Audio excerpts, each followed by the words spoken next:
like to introduce you all to a man named David. David was 27 when I was 25, so I felt an instant kinship with him. Of course, he was dead when I met him. This was my first autopsy, and I was really excited, because I had been paired with Dr. Hernandez, whom my peers lovingly referred to as the Terminator. I didn't mind though, she knew her shit, and I was really excited to learn from her. I remember as we moved into the suite, David's family stood at the viewing window, and they'd been there for a really long time. They were shouting. His longtime girlfriend, who had been dating him about 10 years, had her hand still pressed up against that glass. This glass had been stained with decades of loss and love and grief.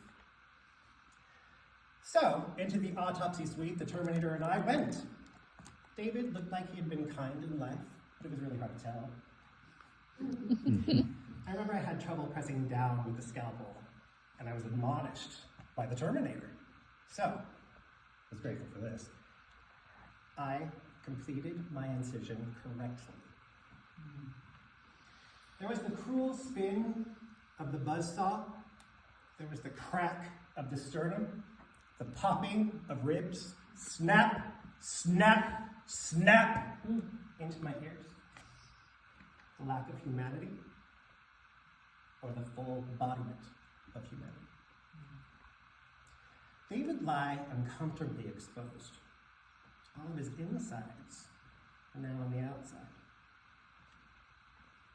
The Terminator stared into the body, and I was wondering what she was looking at. So I waited. I had the scalpel in my hand. I was ready. This was my first time. I was so excited. And I wanted to bring justice to David's family. All of a sudden she turned, and she lifted the phone in the morgue with a snap. She turned her entire body away from me, and she asked for the medical examiner.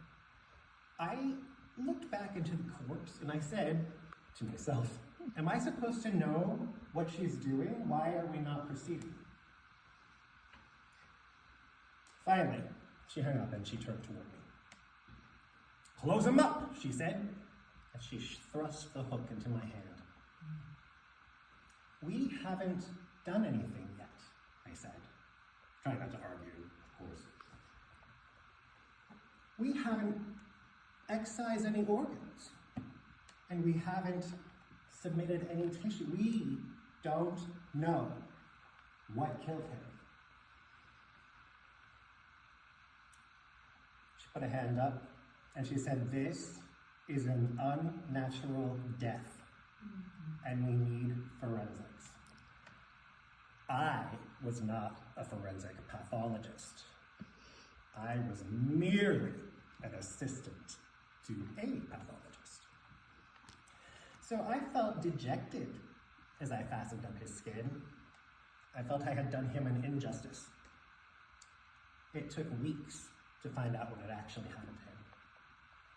That same hand pressed up against that glass was the hand that wielded the poison that killed David. His girlfriend had disappeared. She had taken all of his money, his car. She left his family in a broken heap of grief and betrayal. I will never forget David. And I am grateful now to be able to have given him the voice he has always deserved. Thank you.